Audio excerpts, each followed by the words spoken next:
All right, coming up next, it's a UFC heavyweight showdown.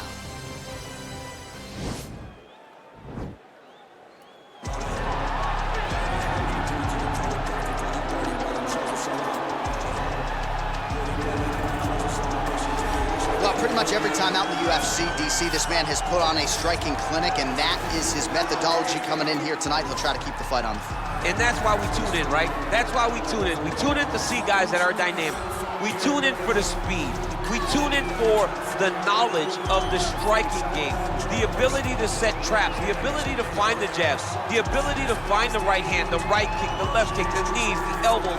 He truly uses every weapon that he has in his arsenal to try and finish an opponent. You make one mistake, night's over. You cannot make mistakes against a guy that has the striking acumen of this guy right here. And the jab is not as underutilized a weapon as it was in MMA, say 5 or 7 years ago, but he's got as good a jab as anyone in the business, and that is where all of his striking flows off of. We'll see how it goes for him in this matchup tonight. All right, so here he is, one of the better offensive takedown guys we have in the UFC, DC, and if anyone is well-equipped to speak to this, it is you. The opponent knows what's coming. At least to this point in the UFC, no one's been able to stop him. He just has to keep him away, because the moment this guy gets close enough to either grab a leg or make body contact, now you're in trouble. He has a knowledge and an understanding of position from a lifetime of just all grappling, judo, wrestling, sambo. He does it all, and he has just so many ways to get you to the floor. This guy once told me that if he can get your leg, he's going to finish. Because he's going to give you so many things to think about, you will not be able to process and keep up with him, and eventually you're on the mat. It's unbelievable to watch him apply that knowledge to the mixed martial arts fight. And as the wrestlers say, this is not a guy you want anywhere near your bracket. No, you don't want him in the bracket.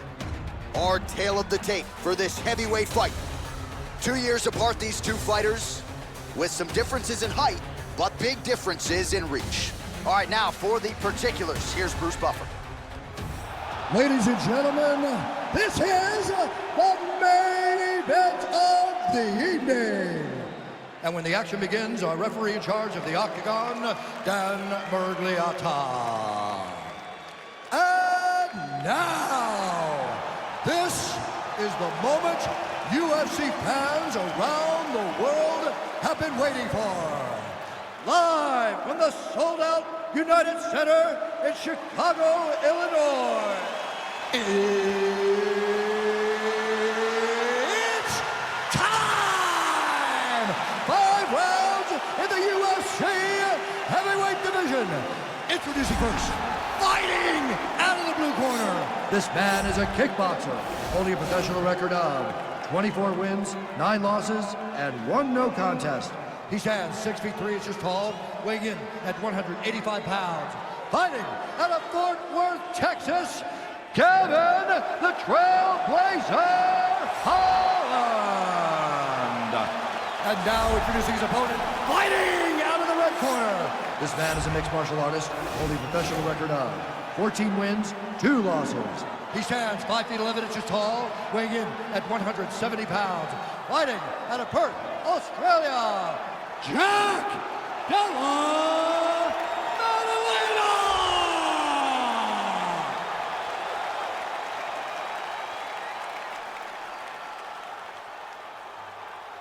All right, commit to the rules in the locker room. I want you to obey my commands at all times, protect yourself at all times. I want a nice, clean, safe fight. Touch gloves, back your corners, come out fighting. They touch him up, and we are underway.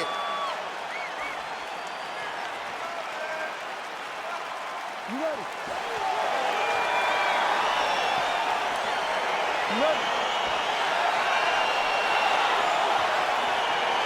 All right, so lofty expectations for this matchup as round 1 gets underway. Seems to be a striking advantage on one side, but on the other, truly a fighter who can do it all. And that guy will usually have the advantage on paper. When you're a striker at this guy's level, that will normally balance out whatever advantage the other guy has. All right, here we go. First round is underway. No denying the big reach advantage for him tonight. We'll see if he can get that jab going early. Look for him to circle on the outside. Use that long jab to keep his distance and only engage on his terms.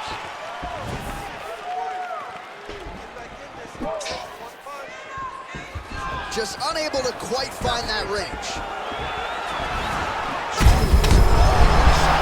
still attached to his body. The last time I saw an uppercut like that, it was Overeem versus Johnny. And you know they still haven't found Alistair Overeem's head. Big punch lands over the top. How's he gonna follow this one up? Oh, that couldn't have felt good as he lands the knee to the body. He's a tall fighter, and he's gonna have the size advantage against most opposition in this division. Big body kick lands. Hard shots landing on both sides here. Oh, there he goes, attacking that lead leg to the outside. Nasty kick there. Nasty leg kick. You gotta slow down your opponent. He knew his opponent wanted to move a lot. Great timing on that beautiful takedown. Oh, wow, oh! Oh, what a beautiful counter to the guillotine there. Gets side mount, and now maybe the Von Flue choke will be there. Open St. Preux has got to like that transition there.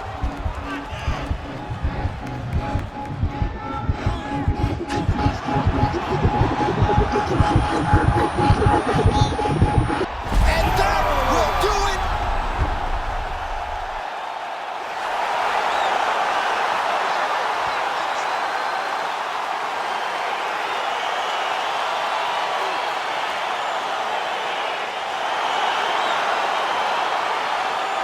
Let's take a look back at the replay as he gets it done by submission tonight, champ. I mean, you know, this guy has such a great submission game that you cannot lay in his guard. He's so skilled, he's so tricky, and he's so good at weaving a web that gets you lost in it that he made him pay for it tonight and got the submission victory.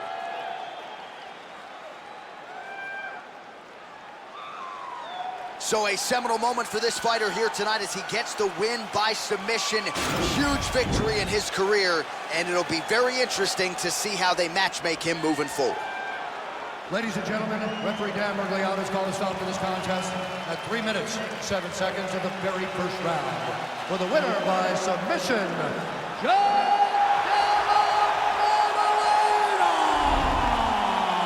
Well, the celebration is on in his corner, and hard to blame these guys, sort of waiting to exhale, get a huge win tonight, and not just the win, but they get it by submission. They knew what they had in front of them. They knew how tough a competitor his opponent was, but they also knew that if they could get this fight to the ground, they could find a submission. They found a submission. He got his hand raised in the way that he loves the most.